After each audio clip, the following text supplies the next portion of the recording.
السلام علیکم ورحمۃ اللہ وبرکاتہ۔ بسم اللہ الرحمن الرحیم۔ کچھ توقف کے بعد حضرت عامر رضی اللہ تعالیٰ عنہ نے بیان فرمانا شروع کیا۔ حضرت خالد رضی اللہ تعالیٰ عنہ نے مال غنیمت کا 5واں حصہ اور قیدی علیحدہ کر کے باقی سب کو مجاہدین اسلام میں تقسیم کر دیا۔ انہوں نے چند روز چشمہ کے کنارے پر قیام کیا، پھر وہاں سے سلمہ بنت مالک کی طرف بڑھے۔ سلمہ کافی خوبصورت اور ماہر عورت تھی، بڑی نازک ادا اور شیریں بیان تھی۔ اس نے جب نبوت کا دعویٰ کیا تو ہزاروں حسن پرست اس کے گرد جمع ہو گئے۔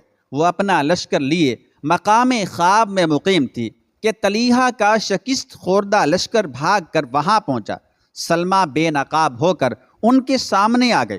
اس نے ان بھگوڑوں کو ٹھہرنے کا اشارہ کیا، وہ رک گئے۔ سلمہ نے کہا، تم طلیحہ کے ساتھی ہو؟ ان میں سے بعض نے جواب دیا کہ ہاں۔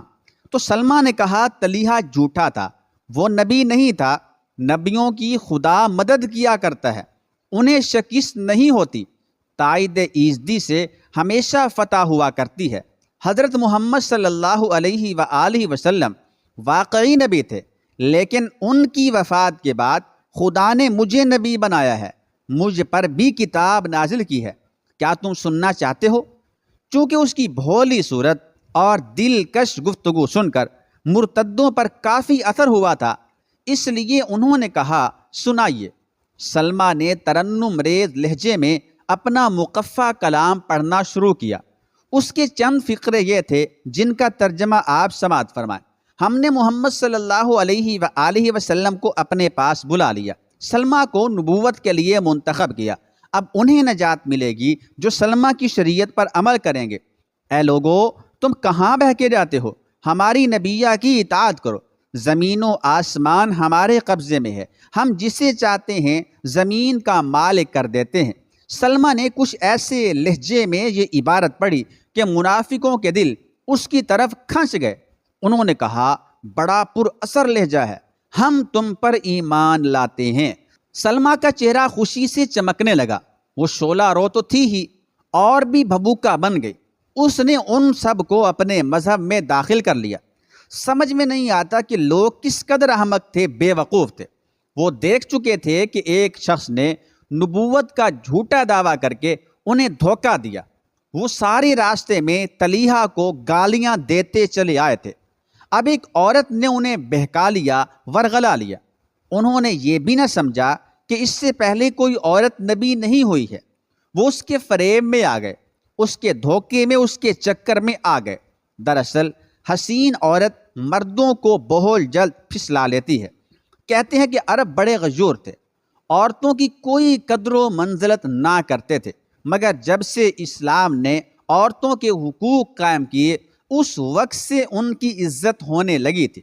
لیکن چند ہی روز میں عربوں کی اس قدر تالیف قلوب ہو گئی کہ انہوں نے عورتوں کی نبوت پر بھی ایمان لانا شروع کر دیا۔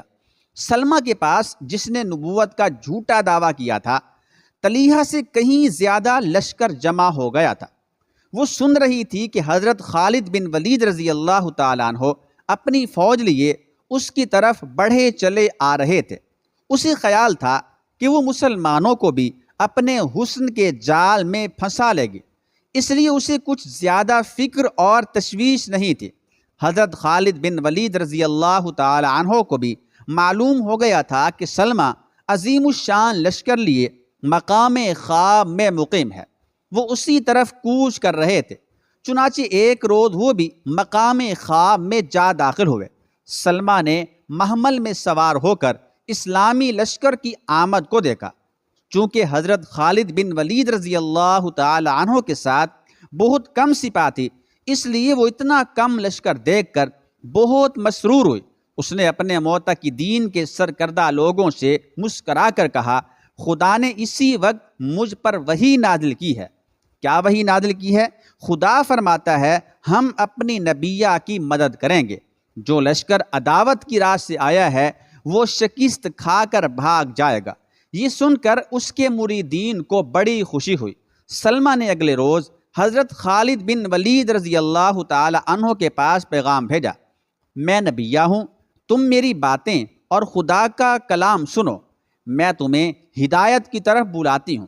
چونکہ سلمہ کے حسن کی شہرت تھی، اس لیے اسے خیال تھا کہ حضرت خالد بن ولید رضی اللہ تعالی عنہ اس کی دعوت پر دوڑے چلے آئیں گے، اور جب وہ چلے آئیں گے تو انہیں بہکا لینا کوئی بڑی بات نہیں۔ یہ اس عورت کی سوچ تھی، لیکن حضرت خالد رضی اللہ تعالیٰ عنہ پختہ عقیدے کے مسلمان تھے۔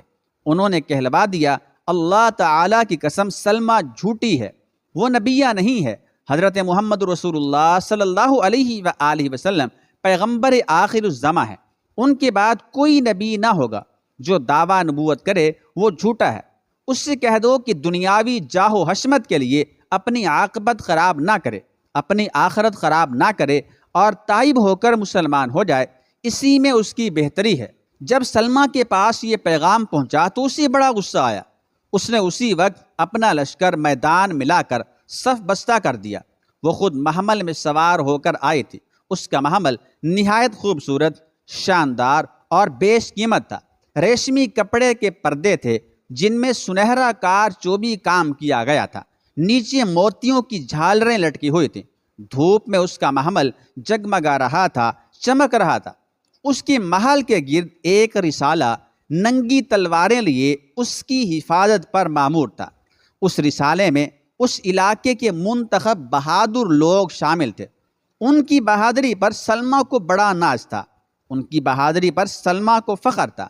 چونکہ اس کا لشکر بہت زیادہ تھا، اس لیے کافی دور تک پھیلا ہوا تھا۔ حضرت خالد بن ولید رضی اللہ تعالی عنہ بھی اپنی فوج لے کر میدان میں آ گئے۔ انہوں نے بھی اپنے رسالوں کو نہایت قاعدے میں صف بستہ کیا۔ سلمہ کے اشارے سے جنگ شروع ہو گئی۔ اس کا بے پناہ لشکر موجیں لیتا ہوا مسلمانوں کی طرف بڑھا۔ مسلمانوں نے اللہ اکبر کا پرزور نعرہ لگا کر حملہ کر دیا۔ سلمہ کے ہر سپاہی کے دل میں یہ خیال تھا کہ وہ اپنی بہادری کی وجہ سے سلمہ کے دل میں گھر کر لے، اس لیے اس کی فوج کا ہر سپاہی نہایت دلیری سے لڑنے لگا۔ مسلمان جہاد کے خیال سے آئے تھے، وہ لڑ کر اللہ تعالیٰ اور اس کے رسول صلی اللہ علیہ وآلہ وسلم کو خوش کرنا چاہتے تھے، راضی کرنا چاہتے تھے، اس لیے وہ بھی نہایت بے جگری اور بڑی دلیری سے لڑنے لگے۔ تلواریں جدال و قتال کرنے لگی۔ جنگجو تلواریں کھا کھا کر قتل اور زخمی ہو کر گرنے لگے۔ فریقین کے سپاہی جوش میں بھرے ہوئے بڑی سختی سے حملے کر رہے تھے۔ تلواروں پر تلواریں پڑ رہی تھیں، لاشوں پر لاشیں گر رہی تھیں، سر اچھل رہے تھے، خون کے فوارے ابل رہے تھے، نہایت خون ریز جنگ ہو رہی تھی۔ ہر مسلمان نہایت شجاعت اور بہادری سے لڑ رہا تھا، بڑی تیزی سے جھپٹ جھپٹ کر حملے کر رہا تھا۔ مسلمان کافروں کی صفیں توڑنے کی کوشش کر رہے تھے۔ کافر بھی مسلمانوں کو منتشر اور منہزم کرنے کے لیے پوری طاقت صرف کر رہے تھے۔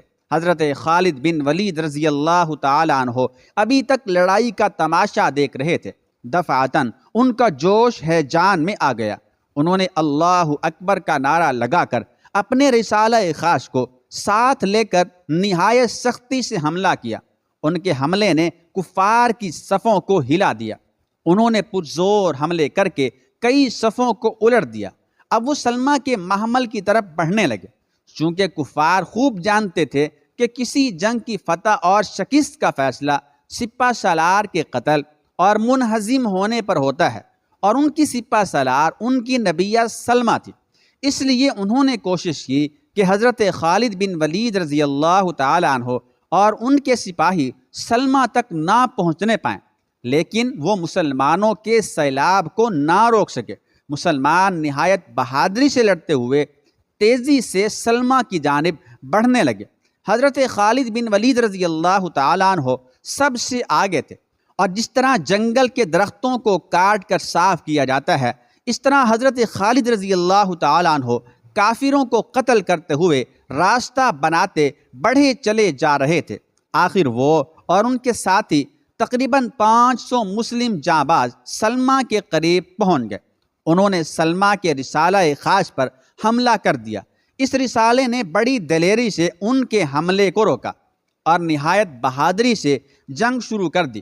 مسلمانوں نے انہیں تلواروں کی باڑھ پر رکھ لیا اور دم کے دم میں آدھے رسالے کو کاٹ ڈالا۔ حضرت خالد بن ولید رضی اللہ تعالی عنہ نے جوش میں آ کر ایسا سخت حملہ کیا کہ باقی رسالہ بھاگ نکلا۔ اب مسلمانوں نے محمل کے ناقہ کی کونچیں کاٹ ڈالی۔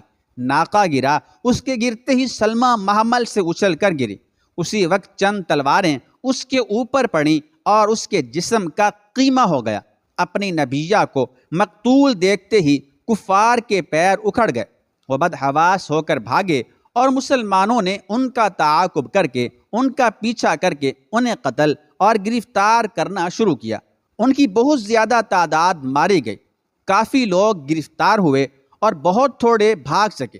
اس طرح ایک جھوٹی نبیہ کا بھی خاتمہ ہو گیا۔